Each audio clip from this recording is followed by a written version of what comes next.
We're told you need a living room, you need a dining room, you need 3.5 bedrooms and bathrooms. But I would ask my clients, what is it that you actually use? Let's design that beautifully. So let's take dollars out of the space you don't use and reapportion those dollars and put it into the things that you love. The Not So Big Life is really about learning how to look past those programs. They don't go away. You don't need to believe them. And then you can see what's beyond. And as you do that, your whole life transforms because you're no longer being run by the old program. You're able to see what is actually here. And then life gets much simpler and vastly more enjoyable. Welcome to Catching Up to Fi, a podcast on mindset, money, and life for late starters of any age on their journey to financial independence. I'm Bill, and I'm a late starter. I'm Jackie, and I'm also a late starter, and we're your host. We're here to help you on your journey to financial independence, no matter where you're starting.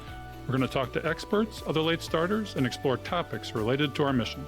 Join us as we catch up to Fi together. Hello, and welcome back to Catching Up to Fi. I'm Bill Yount with Jackie Cummins-Koski, and we've just gotten back from Charlotte, North Carolina, where we were at the Plutus Impact Summit with the Plutus Awards. We had a fantastic time. I cut my teeth on public speaking for the first time, which was a lot of fun. I hope to get out there and speak to late starters in person. And then, Jackie, we also got some awards. You want to tell people about that? We sure did. We got the Plutus Awards. I got my little shirt here, and there's the award. And we're just super proud to have this honor. You've been doing Catching Up to Fi for 3 years, and we know we do good work. We work very hard at it. We've gotten a lot of feedback, a lot of confirmation that we really appreciate. But to get awarded for it really hits differently. So we are two proud parents over here of Catching Up to Fi, and it was nice to have that honor. Yeah, we do it for our audience, and the award goes to them, really. All right. Today, we have an award-winning person, human, and architect with us. You may ask yourself why a podcast about money and late starters who are catching up to Fi would invite a professional architect to join us on the show. This is also a mindset and a life show. And our guest today is an expert in intentional life design. I love that term. And she sees it through the eyes of an architect with exquisite attention to detail in the process and of rehabbing a home. So Sarah Susanka is the originator of the Not So Big philosophy of residential architecture, which aims to build better, not bigger. Yeah, she's not only an architect, but the best-selling author of 9 books. I've read them all, including the Not So Big House series and the Not So Big Life, which we may be focusing on today. Yeah, her books and her websites, they show how to right size, which is the term I use now instead of downsizing, our houses and our lives. So doing this is to create the sense of home we're all looking for. So this is especially key for late starters going through a reset. I went through this myself. So instead of just downsizing, Sarah will talk to us about right sizing with intention. As I said, I've been following Sarah's work for decades. When we rehabbed our first home in Chicago, I read her entire series and was inspired by her philosophy of flow, spatial, and life design. She is clearly inspired by other of my architectural heroes, Frank Lloyd Wright, and the timeless nature of the arts and crafts style. She blends art form and efficient function, incorporating also the Mies van der Rohe principles of less is more. It is clear to me that Sarah sees life as a home. To rehab a home is really no different than rebuilding a life. So Sarah, welcome to the show. Thank you so much. That was a great introduction. This is an honor. We reached out of the blue, and I'm like, maybe she'll do this, maybe she won't. My wife had pulled a book of yours off the shelf and said, do you think Sarah would come on the show? I'm like, you know what? That is a fantastic idea. And it's out of the box. Jackie and I like doing things in the financial literacy space and independent space that haven't been done before. And Jackie, today we're doing that. I don't think Sarah Susanka has been on a financial independence podcast. Not for a very long time. And we have learned that this personal finance stuff is about 80% psychology. And that's what we're going to be tapping in today. Yeah, you have an evolution and a genesis through architecture. And I listened to some of your presentations, and that wasn't actually your first love as a child. So take us through your evolution of your life and practice in this career. I actually grew up in England, and people with an astute ear might be able to hear just occasionally I'll say something like, "What? Where's she from?" Well, I moved when I was 14 years old to a suburb of Los Angeles. So I went from a village of 1,000 to a high school of 3,000. It was a culture shock and a half. And I was living in an area, it was suburbia. It was spread out, and you never seemed to run into any neighbors in Los Angeles. And it seemed really strange to me. In England, we walked everywhere. We knew everybody in the village. And so I started to wonder at 14 years old, isn't there a better way of building so that you actually get to meet people? And I went into friends' houses, and the houses were, by my English eyes, huge. And they weren't really that enormous in American standards, but they were big through my English eyes. And they had rooms that nobody ever used, literally with the plastic seat covers on the dining room and living room furniture, because nobody was supposed to sit there unless guests came. But as far as I could tell, guests never came. So there was a good third of the main level house that wasn't being used at all. So my 14-year-old self was saying, I'm going to fix this. There's a better way. And literally, that's where my career started in architecture, way before I knew what architecture was. I had no idea. My dad was a designer of products, so I had a little bit of design gene in there. But this was an adventure I was on from day one of being in this country. So early on, I wanted to be a writer, early on meaning before college. My parents clearly thought that was the wrong answer, and they just assumed they would have a starving artist on their hands if I took that direction in my career. And so they really encouraged me to go into architecture when it became clear that that was another of my loves. So I did. I became very successful. I and a partner started a firm that blossomed, and we ended up with 8 partners and 3 branches. I think we had about 45 people at the height of the company's growth. And we developed a way of serving the population that wanted a good house, but not a huge house. And so after a while, I started to speak at the Home and Garden Show locally. This was in Minneapolis and St. Paul, and found there were hundreds and hundreds of people that wanted to know, how do I make my house better rather than just bigger? And so that led to the series of books that Bill has read, The Not So Big House. The first one came out in 1998. And the day I decided to write it was when I was driving through a suburb in Des Moines and just saw these humongous houses marching across the hillsides. And I knew from having worked with a lot of people who'd bought houses like that, as I put it, they were the hamburger bun, but no hamburger. You walk into the house and there's no furniture because they can't afford that part. It seemed like, what are we doing? There's no soul here. That's not what a house is. And so I decided to put down in book form what I'd learned, which was how to help people tailor their longing for home by asking for what they actually used rather than what they were told they needed for resale. It's a big difference. We're told you need a living room, you need a dining room, you need 3.5 bedrooms and bathrooms. But I would ask my clients, what is it that you actually use? Let's design that beautifully. So let's take dollars out of the space you don't use and reapportion those dollars and put it into the things that you love. And so that's where a Not So Big House is really a more detailed house, more money spent on the finishes and the character, the shaping of the interior. I suspect we'll talk a little bit more about that. So that became she's the Not So Big House lady. So everybody knows me as that. This is not just an architectural thing. You were on the Oprah show and you've given a TED talk, and people really embraced this philosophy. It was like they were hungry for it. What was it like to become so famous for just really simple design thoughts? It was so quick, too. I was on Oprah within 4 months after my First book came out in 1998. Wow, you got to give me all your secrets. Woo, it was heady stuff. It was amazing. I'm definitely an Oprah baby. The book just took off after that. It was incredible.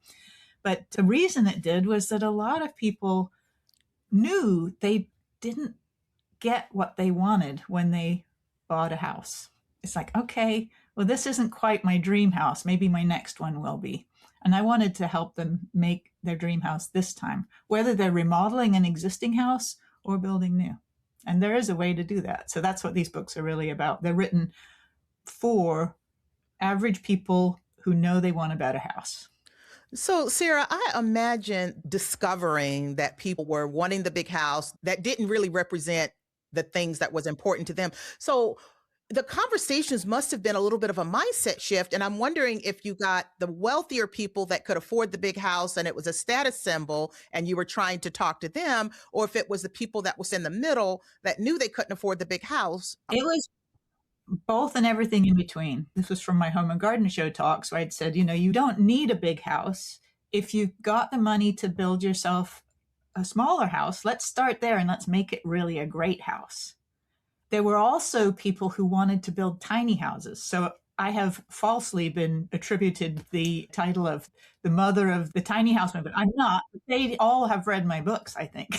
Your Wikipedia page mentioned that as well. I know, and we can't get that off there because we're not allowed to change it, but that's not actually accurate. Maybe you can do it for me. So I've influenced really small houses, but I also have influenced people who wanted to build 7,000 square foot houses and realized after reading The Not So Big House, oh, we don't want a huge house. We want the best house of all of our neighbors. And the best house doesn't have to be big. And that little understanding is what makes it appeal to a very large portion of the population. Because everybody wants a really wonderful house, a house that makes you feel like home. And I've been in really big, really expensive houses where they've spared nothing. And it's like being in a state capital. This is fundamentally the difference between rich and wealthy. Rich can be big and gaudy and ostentatious and external. Wealthy is humble, quiet, small, intimate. And this is how I think we want, where design is based on beauty, efficiency, and quality as opposed to quantity and price. And that's how we did our house too. You talked about using all the space, not having, so to say, wasted space.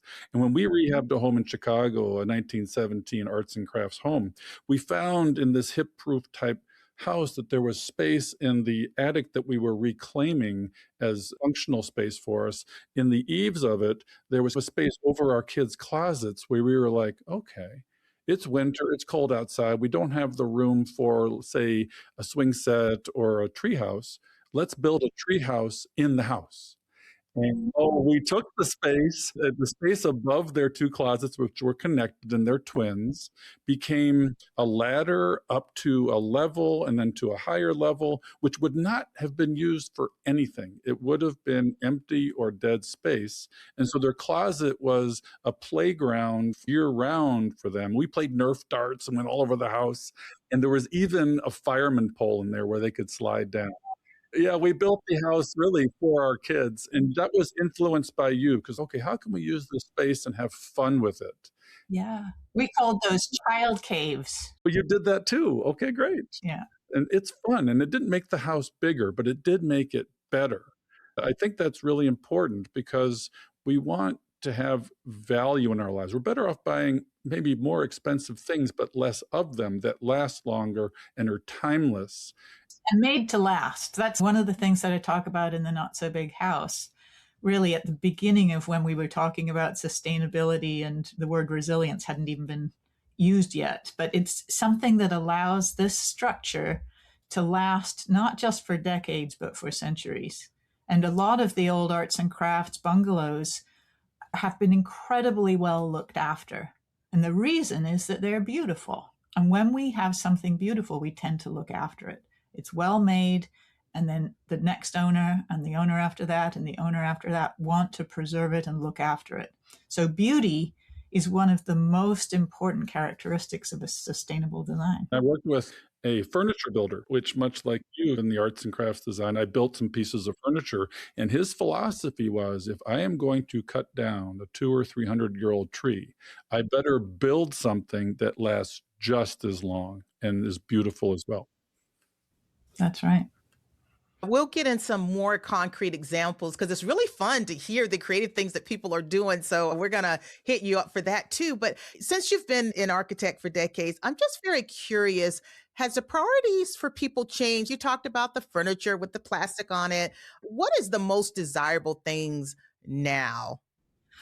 I'm probably not the best person to ask now because I've been somewhat out of the mainstream for a few years. My husband had a stroke a couple of years ago. So I went from being full-time architect, public speaker, totally in the mainstream of architectural thinking to I don't even have time to open a magazine or look at pictures on house. It's a different world. But I'll tell you what I have seen and heard through the grapevine, that when I was cutting my teeth on architecture, it was the issues of formal dining room, formal living room not being used. And we've really come full circle where now houses are again getting bigger and bigger again. There's tear downs in very nice neighborhoods, and people are starting to worry about, well, what am I going to be sitting next to? What's going to be replacing the nice little bungalow that's adjacent to me? So the issues have come around again, a lot like clothing fashion. And although the examples in my Not So Big house, there's one that's really funny, is where to put the TV, because we used to have these TVs that were 22 inches deep. No flat screen TVs. That was the major design challenge. So there's a few of those in that book. But all of the principles are exactly the same. But how do you make spaces do double duty? Rather than building a formal dining room and a guest bedroom and an in-home office and what I call an away room, sort of a little den that's off of the main living space, you can combine those. You can have one space that does multiple things because you don't use any one of them very much.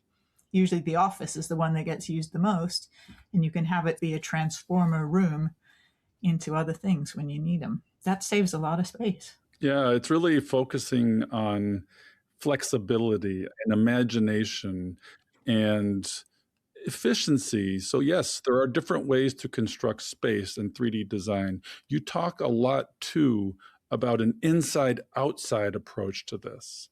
A lot of us build houses as castles, as fortresses of solitude, but you don't see it that way. No, I like to look at the house and the surroundings as one thing. When you are designing your home or remodeling a home, think about what you see through the windows to the outside. If you're designing from scratch, doing a corner window where you're able to look through this way and this way makes the house edge almost disappear. It's as though the space extends into the garden. And consider what you see. You may have very close neighbors. You may not want to see your neighbor's house, but you can still get light. So you could have, for example, an art glass or even a window shade like the Japanese use shojis. You still get the light, but you don't have to have the view. Let your imagination fill in the blanks and allow yourself to consider the whole of the property and your neighborhood. You may have a lovely view that's of your neighbor's garden. Yeah, I completely agree with you here. And let's try and synergize this with human design and human redesign. Your focus on light, I find so interesting. And we have a lot of dark spaces in our house, and then we'll use artificial light maybe to light them up. And I focused on light in our house as well. And we use clear story windows, eyebrow windows, because we were in Chicago with house upon house.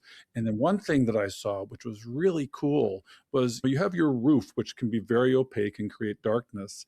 I took that in our new room upstairs and we put in a ridge sunlight along the ridge of the roof. So I can proudly say that every room in our house had natural sunlight. And that I owe to you, because I guess I have seasonal affective disorder. I need natural light and views to enhance my mood. And in a climate like ours, it's important because you get 6 months a year of kind of dingy, you need brightness. This is a part of better living through better design. Here's one that some of your listeners may benefit from right away. When you're considering adding a window or a skylight to a room, if you put the window right next to the perpendicular wall, that perpendicular wall becomes a big reflector, especially if it's a light color. So if you put the window in the middle of the wall, that perpendicular wall does not act as a reflector. So just where you place a window can make a huge difference to the amount of light that comes into the space. I talk about this in all of my books. It's about placement so often that makes something better. It's not more expensive. It just requires a little bit of consideration. Yeah, and I feel like almost every home I've been in, I'm looking at my office now, the window is in the middle by default. To Bill and all his natural light, Bill, you don't use a light ring or anything, right? You get natural light when you're recording the podcast. I have to use a light ring just to get good lighting. Yeah. What I found interesting is in your book, The Not So Big House, you talk about 12 principles. And I found it interesting that a lot of them are foundational principles, and you don't get into the construction until you've been through a process of discovery. Are there any of your principles that you find fundamental and foundational to not only rehabbing or rebuilding a house, but how do they synergize with rehabbing or rebuilding a life that maybe you messed up your money and you're working on doing this? What are the mental and philosophical processes that you took your clients through to help them? So one of the not so big design principles that's really core is what I call ceiling height variety. Now, when we go into most houses, they're all 8-foot tall ceilings, or all 9-foot tall ceilings, or all 10-foot tall ceilings. But we actually feel alive by variety. Now, if you try to change the floor height, you end up with steps, not accessible, very complicated. So keep the floor the same level, but you can lower ceilings easily. So whatever your ceiling height of your house is, make little alcoves where you lower some ceiling. And if people go to my website, you'll see lots of examples of how to use ceiling height to create little smaller spaces. They're not enclosed, just the ceilings come down. And so it gives a sense of, for example, I'll do this with a kitchen and an eating area. So if the eating area has a slightly lower ceiling, it feels cozier, it's more sheltered, and it's looking out into a larger space. And Frank Lloyd Wright used this all the time. Both Frank Lloyd Wright and I learned from Japanese architecture, and they do that constantly, changing the ceiling height to give you a sense of a little bit more containment, but still open vista. So I don't use walls so much as I use ceilings to change the experience. Now, how about in a life? What does that mean in terms of life planning? There are places where you can have a sense of containment. Let's think about just being able to have a quiet place to just be calm during the day. You need that. For some, it's a walk in nature just to build that into your everyday, or whether it's actually a place that you go. I don't know if you guys get into this, but rather than build a second home, find a rental that you love and rent it every year. So it's sort of your place. It's just not owned by you. You're not spending the money to own it, but you have something that you love that you know is there and is yours for the time that you're renting it. Things like that allow you, give yourself permission to have the quiet places as well as the really busy life that you're living every day. And I advocate in the Not So Big Life for having quiet time that you build right into every day. It's so easy, more easy today than ever, to just get overwhelmed by all the stuff and all the obligations. And it sure seems like there's no room for that. Maybe next year. You have to do it now. You have to make a commitment to yourself, even if it's just 15 minutes. I'm going to go for a walk, sit and meditate, just sit quietly and do nothing. It's very hard for most of us to do these days. Yeah, you're talking about being rather than doing. And what's really interesting in your life that I noticed was you got caught up in that externalization of process and do, more and more clients, more and more houses. And all of a sudden, your life, your schedule, your calendar were crowded. And then you took a radical action. There was one thing one day, and then you flipped the script because you redesigned your calendar, right? That's right. Let me tell the story because I think almost all of us have been through something like this. But as you're describing, Bill, life gets busier and busier and busier. And as I mentioned earlier, I'd always wanted to write. And my dad had given me advice when I was a teenager. He says, well, why don't you wait until you've got something to write about? Which as a teenager, I was heartily resented. But anyway, he did what he said. And here I was in my probably late 30s with the successful firm. I knew what I wanted to write now. I wanted to tell everybody about what I'd learned, how to make a better house rather than a bigger house, and how all the things that you're encouraged to do when you build a house aren't really the right advice because you end up with so much house that isn't used. So I knew what I wanted to write, but I did not have 5 minutes in my day to even think about writing. So one evening I was just reading before going to bed. It was a science fiction novel, but I didn't say that in the book. But this is the introduction to the Not So Big Life. I was reading and I suddenly had this sort of lightning bolt insight that if I did not make a change in my own world, I would never get to write this book. It was like somebody hit me over the head with a 2x4. It's like, oh, yeah, that's right. And so I thought, well, how on earth am I going to make time to write? And I realized that every time I got a new client, I made time for them. I gave them a project number and I scheduled them into my calendar. So I thought, well, I'm going to do that for me. And it's very easy to tell a story, but at the time, it was terrifying. I thought, if I do that, my partners are going to fire me, my clients are going to be angry. None of that happened. There was nothing that was a problem. As soon as I made the commitment internally to make time to write, I put in 2 hours on Tuesday morning and 2 hours on Thursday morning every week. That's how my writing life started. But it wasn't from some gargantuan shift where I quit my job and none of that. I just made time within the existing framework in the only way I knew how to make time, which was by giving myself a project number. I share your passion for writing. I love the creative process. So I'm just curious, how long did it take you to write that first book? Well, it was a very interesting process because this was at Taunton Press, who was my publisher for all of the house books. And she too was new. So she didn't know how to advise me. So I was writing away and I had thousands of illustrations. And all along, I was aware, I don't know what I'm doing. And I know somebody's got to advise me. So I got to the end of the process. I felt like, okay, I can't take another 2 hours out of my workday. This is it. And the publisher read it and said, this is a really good book, but it needs a lot of work, which I knew, but man, was I pissed. So I was like, I know, but I don't have time to deal with this.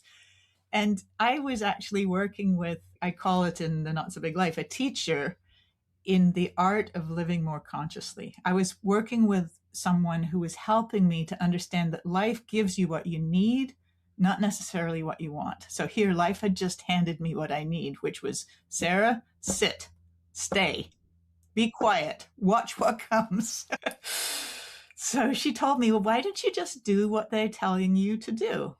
And what they were telling me to do was to have a co-author to help craft what I had put, this mass of words and pictures, into something more accessible to a larger audience.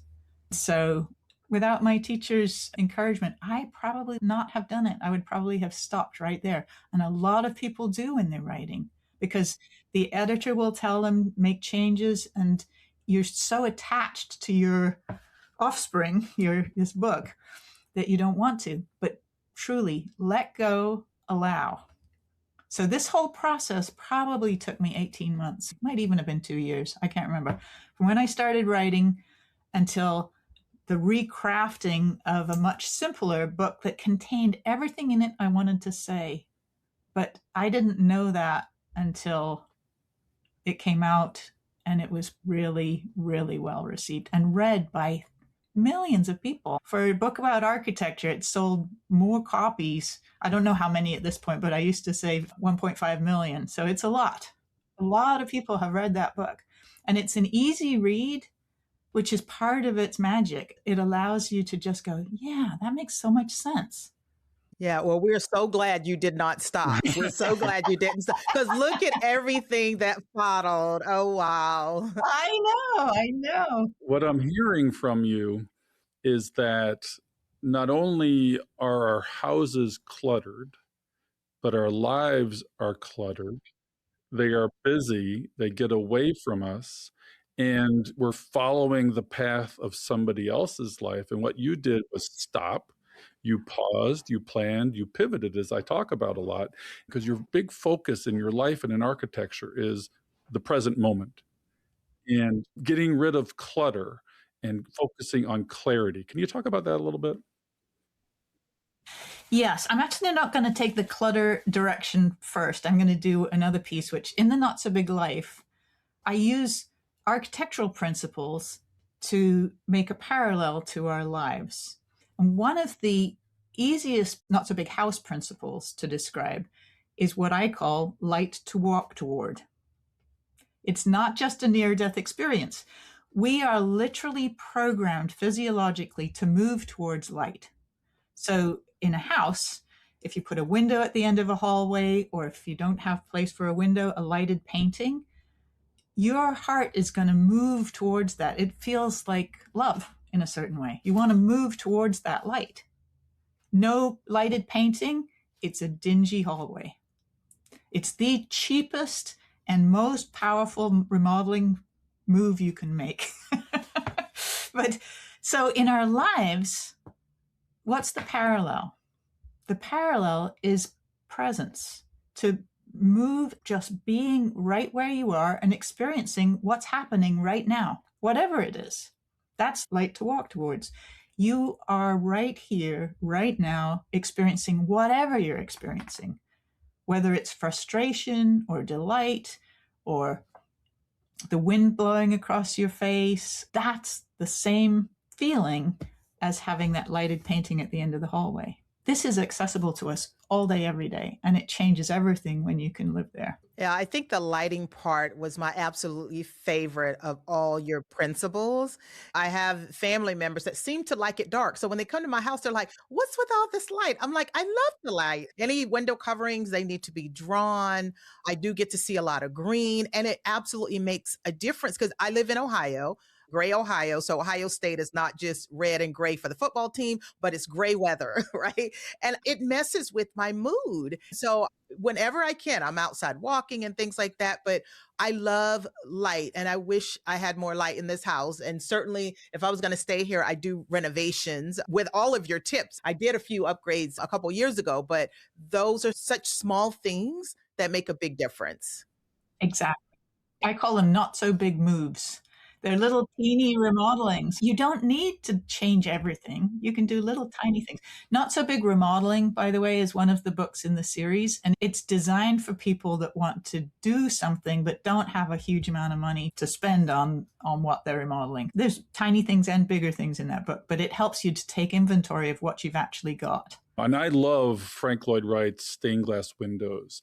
And you use the kaleidoscope as a metaphor for life. And kaleidoscopes are fascinating, but your take on them was a little bit different, a little bit more interesting. Yeah, so I'm going to start by just saying that in our lives, hundreds, if not thousands, of old programs that are running all the time. So let's say you had a parent that said, oh, you're not as good as your older brother, or you'll never make it, don't even try. That little tape keeps getting played in your mind. So we've got hundreds of these things. And this is a lot like the little bits in a kaleidoscope, where when you're looking through a kaleidoscope, you're seeing all these little fragments of plastic or glass at the bottom of the circle. You're looking through that kaleidoscope and it's obscuring what's beyond. I use the kaleidoscope as a metaphor to show that what we're normally looking at in hearing, in our inner voice, are all the old programs that say, well, you can't do that. Who do you think you are? All those things that are just stopping you from taking action. The Not So Big Life is really about learning how to look past those programs. They don't go away. You don't need to believe them. And then you can see what's beyond. And as you do that, your whole life transforms because you're no longer being run by the old program. You're able to see what is actually here. And then life gets much simpler and vastly more enjoyable. Same setup, just like with the Not So Big house. It's the same square footage, you're just using it differently. Very similar. So I use the metaphor of house remodeling all the way through the Not So Big Life to help people understand we're not talking about giant steps that you have to take, like building 2 hours into my Tuesday and Thursday mornings. It really wasn't a giant step. That's all I had to change. I didn't have to figure out how to make myself a writer. I just needed to figure out, where do I get 2 hours somewhere? Yeah, and you thought you were going to piss a lot of people off because they weren't going to let you do this. That's the inner voice. That's the piece of plastic over the view that says, you can't do that. Somebody's going to be mad at you. For me, that was like, oh my God, I don't want anybody to be mad at me. So that stopped action. But that cosmic 2x4 said, it doesn't matter, just do it. Yeah, and in architecture, there's a lot of harmony with nature in patterns and geometry.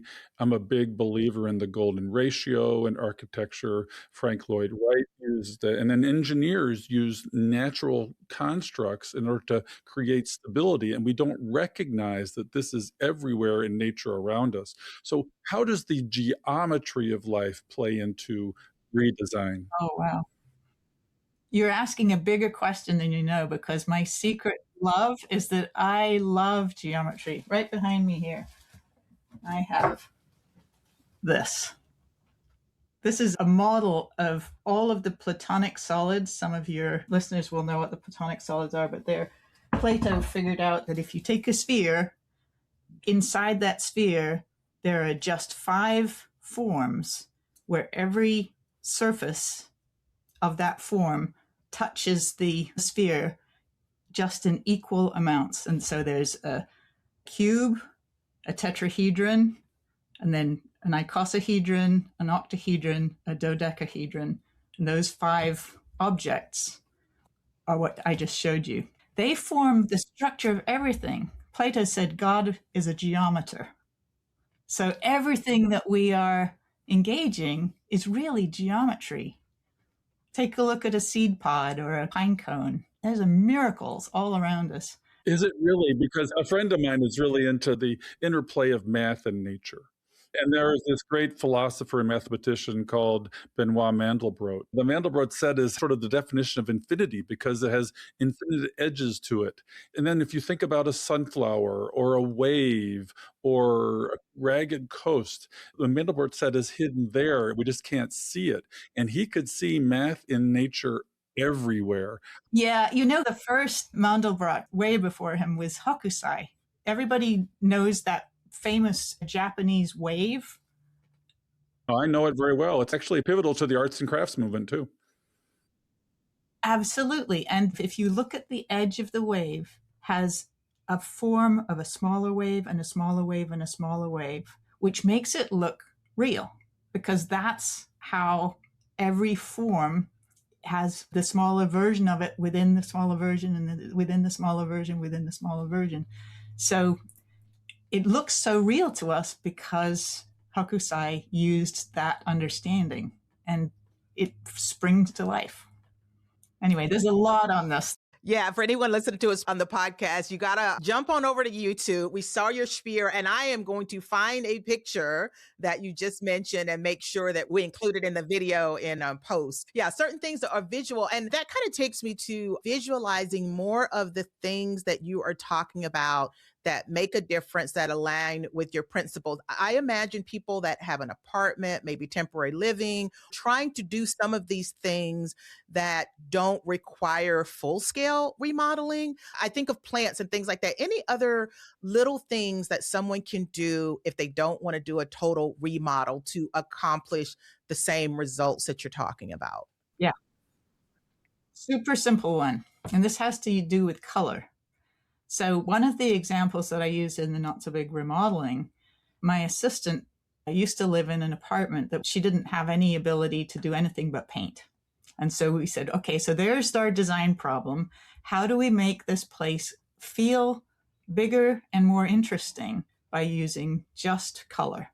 And so you can take a feature color and just paint one wall that color. So you're giving that particular wall what I call visual weight. It focuses your attention on that wall because it's different than all the others. And that wall then becomes a feature of the whole place. It draws you to it because it's got that visual weight. You can put a piece of art on it. And now it's differentiated from all the other white walls that are all the same. By subtly using in each room one wall that has that visual weight, it completely transforms the apartment. So I have a chapter in Not So Big Remodeling that describes how to do that. And it's amazing to see the before and after pictures. It doesn't look like the same place. I used to hear that mirrors make a room look bigger. Is that true? You can. Well, you have to use it properly. I use mirrors a lot in bathrooms, which tend to be too small in the average house. And by taking the mirror from one wall over to the adjacent wall, so you're making the whole wall mirror, it doubles the size of the room. We've all been to restaurants where you're looking and you're going, oh my gosh, that's not another room. I'm seeing me. It's a visual trick to make things double in size. But just a mirror on a wall doesn't work. You've got to expand it out to the edges. Much like I was speaking about where you place a window, the illusion only comes when the mirror extends to the perpendicular wall. We talk some about the hero's journey of a late starter where we're catching up to Phi, and then you launch into the second chapter of life where it's a Mandelbrot explosion of infinity. And it's like removing walls because you're not a big fan of them. And what is it like to remove walls inside of a person compared to removing walls in a house? Great question. I'm going to take you to the house example first, and we'll move into the life example. When you've got a living room and it's separated from a kitchen and you spend a lot of time in the kitchen, you'll tend not to use the living room that much because you can't see it.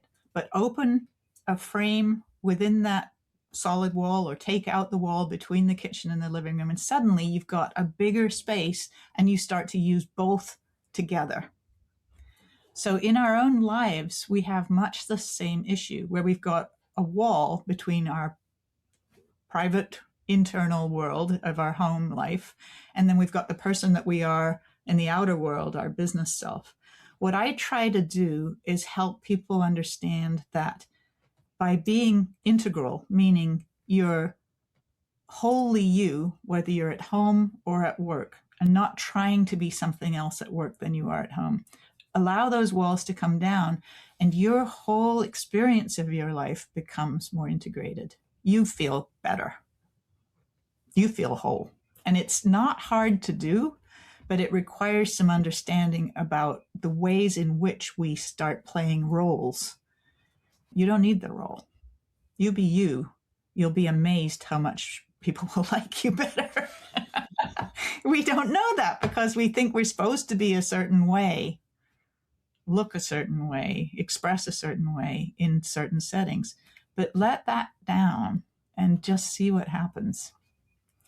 Yeah, it's in the letting go of stuff and shedding the weight of the clutter of the first half of life and the letting go into the second half of life, tearing down walls, opening up spaces. But an exercise you have in the book is I am not that thought.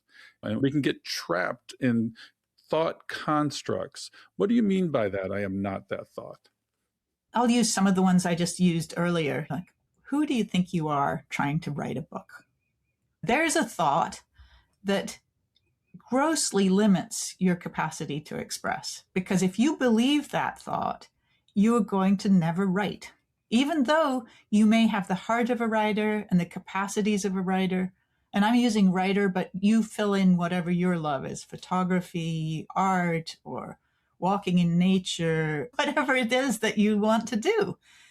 It's the negative voice that says, you can't do that. You're not that thought. That thought is just a frequency. Millions of people tune into that thought, but it's not yours. It's just a radio station, and you accidentally adopted it as your own. It's not who you are. If you just say, duly noted, now what else is here? You're not pushing it away. You're just acknowledging and then looking for what else is here. What is inspiring me? And as you move with what's inspiring you, not listening to that voice that says, you can't do it, everything shifts. And you don't have to solve everything yourself. Take that one step, like I did with that 2 hours in my calendar twice a week, and things fall into place because your intention is there. And once your intention is there, things happen all by themselves.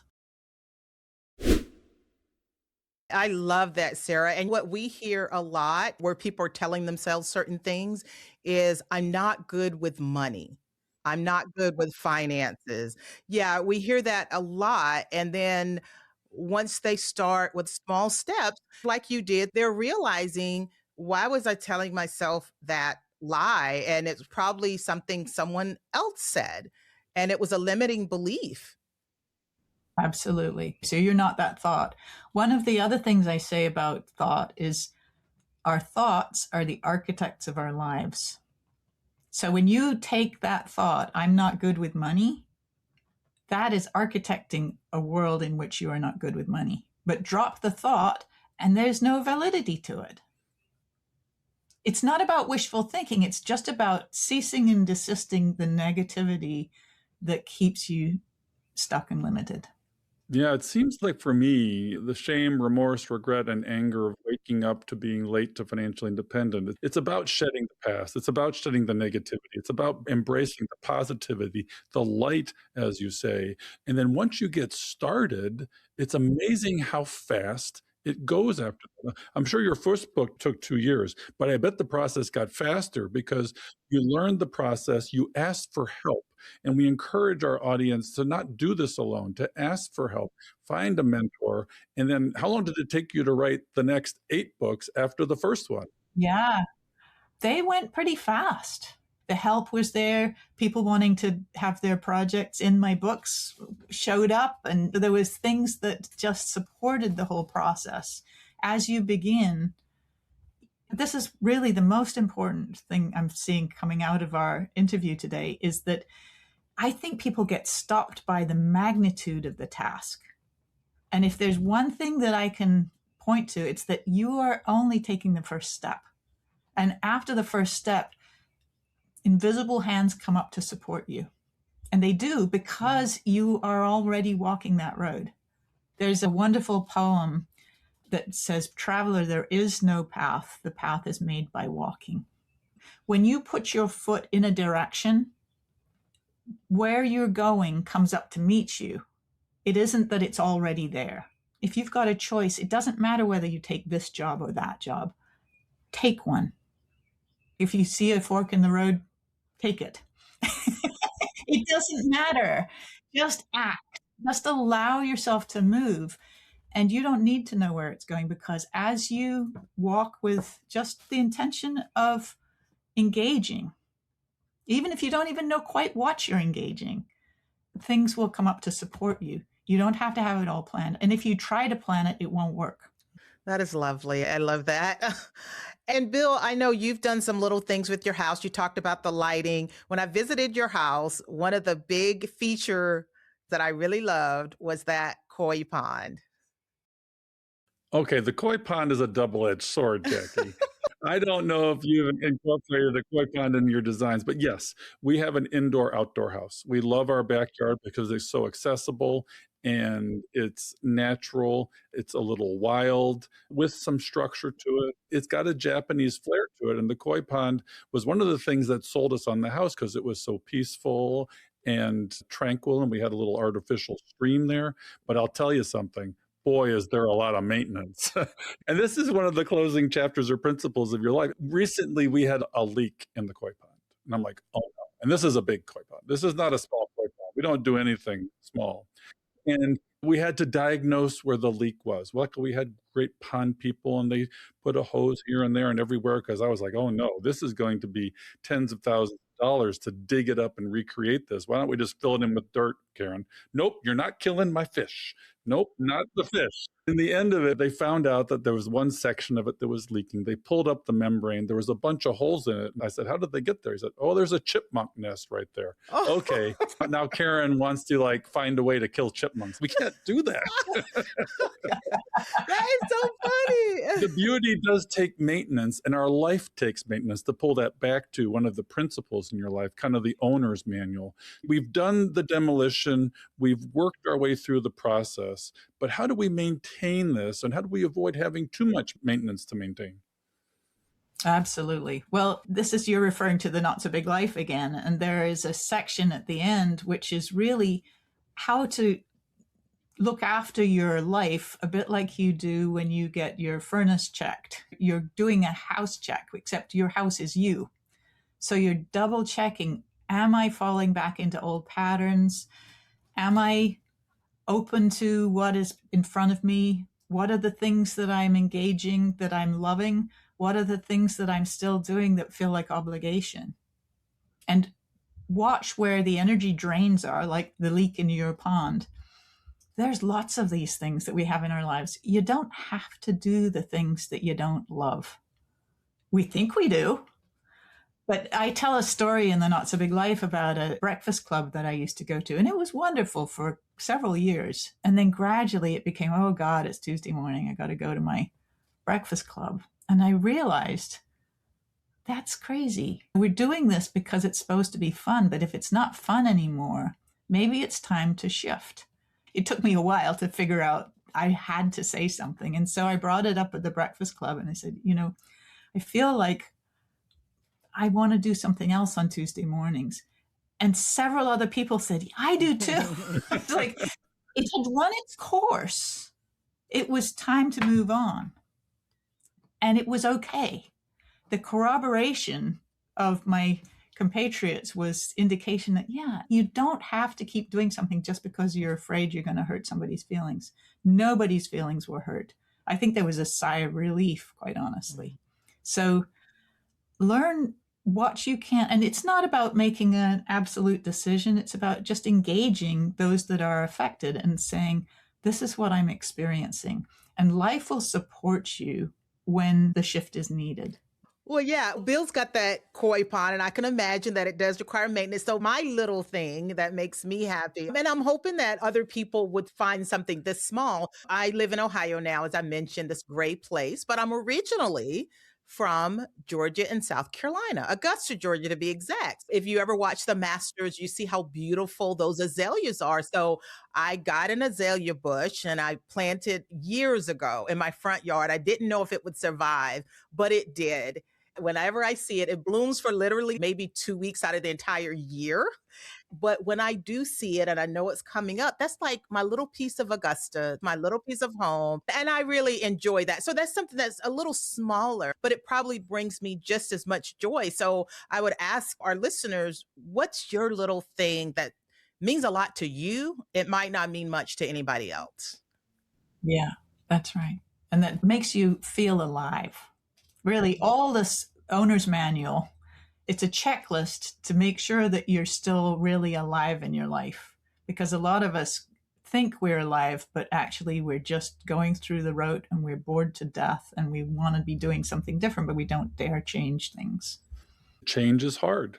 You can't necessarily do it by yourself, which is why we say catch up, defy it together.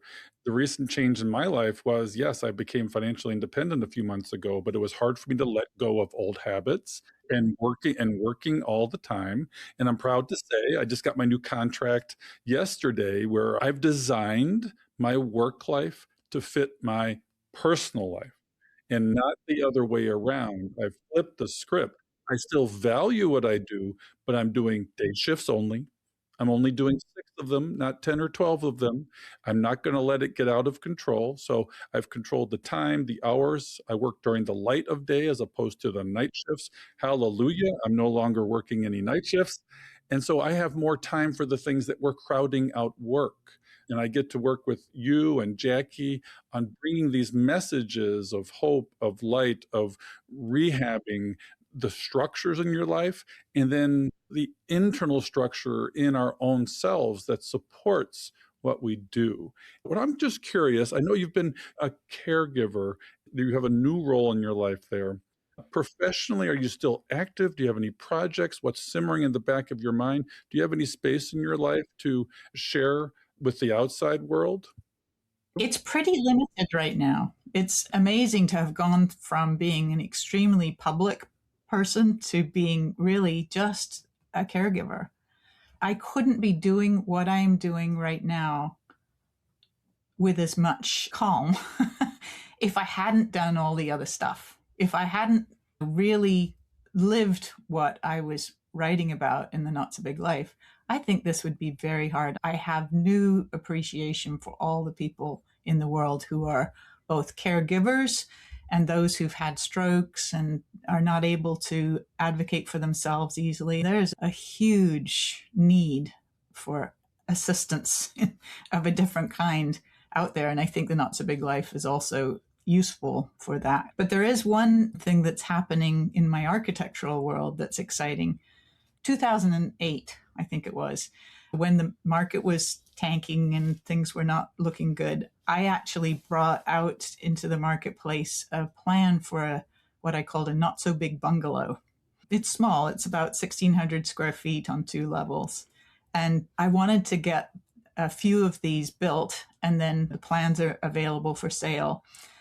And it took all this time to get 2 houses built. Nobody bought the plans because nobody heard about them, because that wasn't what was happening. The market was going up and down and just not happening. But just in the last year, 2 very beautiful versions of the Not So Big Bungalow have been built. And so I hope to be able to get those published and get more of those plans out into the marketplace. Because just like the arts and crafts movement, there's room for some smaller, really well-designed, accessible, you can live on one level in this house. That's what I'm trying to bring into the marketplace right now. We'll see.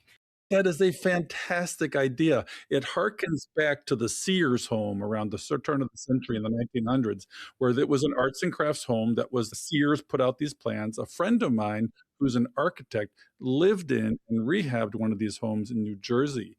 And this is one-to-many approach to the not so big house, not so big life. Heck, I want one. I want to see these plans. I want to put it in a location that I want to be, because it sounds like you've designed something that people can personalize, but that doesn't let their lives get too big and too cluttered, because the bigger the box we live in, the more we put inside of it. It's like Brownian motion, where size matters, the foundation matters, the blueprint matters. I can't wait to see this. Please share links and pictures with us. It's such a wonderful project to give the world.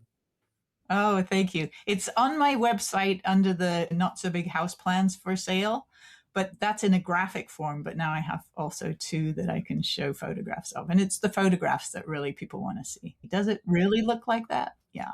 And I feel like your principles and everything, it fits in nicely after COVID and 2020, where people are working from home and they're spending more time at home.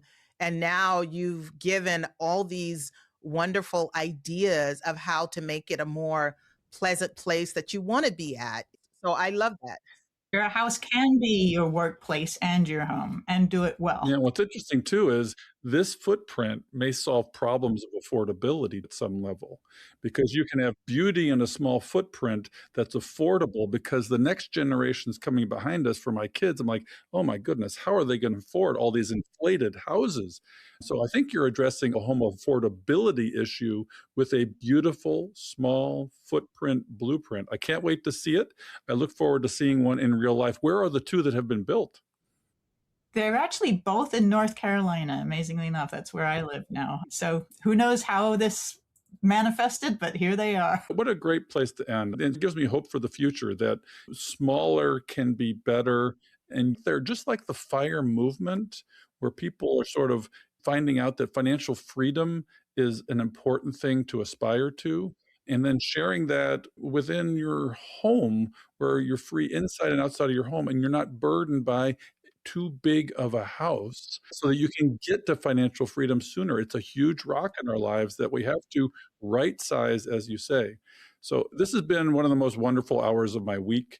I am really grateful for you to taking the time out of your caregiving responsibilities to join us and come out of the dark or the dustiness of the 90s and 2000s and into the light with us. So thank you for sharing your wisdom, your design ideas, your life, your geometry, the harmony that you bring to the world with us today. I hope our listeners realize how lucky they are. Oh, well, thank you very, very much. And I hope anybody that watch and read the books will take it to heart and really look at how to right size your own life and house. Yeah. And Sarah, where can people find you? You've got a couple of different websites and YouTube. Where's the best place? Probably Susanka.com, which is SUSANKA.com. If you can't remember the last name, notsobig.com also gets you there. I'm on Facebook and Instagram, and there's a lot of really great stuff on my website that will teach you about the principles we've talked about. Yeah, you've got a nice little YouTube as well if you're visual. I love the tour that you gave of that home in North Carolina as well. So this has been such a treat. Like Bill said, we're honored that you did take the time and share with us and our listeners. Well, we want our listeners to remember it's never too late to start. It's better late than never. And it's always the right time to catch up to FI and right size your life. So, Bill, as you know, we cannot do this show without our amazing staff and the people that help us put this on. Our editor is Fritz Brizard. We love them and they keep us going. Yeah, Jackie, I mean, this show wouldn't have the quality it has without our folks, our peeps. And we'd also like to give you a few calls to action for the show. We love our community and we hope you love us back. If you would like to support the show and our mission to help late starters, you can do that at Buy Me a Coffee, which is a platform that allows you to make a donation. The link is in the show notes and on the website. Check out the show notes for resources mentioned in today's show. Also, head on over to our website at catchinguptofi.com and check out our vetted resources, partners, and affiliates for discounts and their services, because we love sharing great deals. Please share the show with others and head on over to our Facebook community to help us grow. If you prefer video, head on over to YouTube and watch the show there.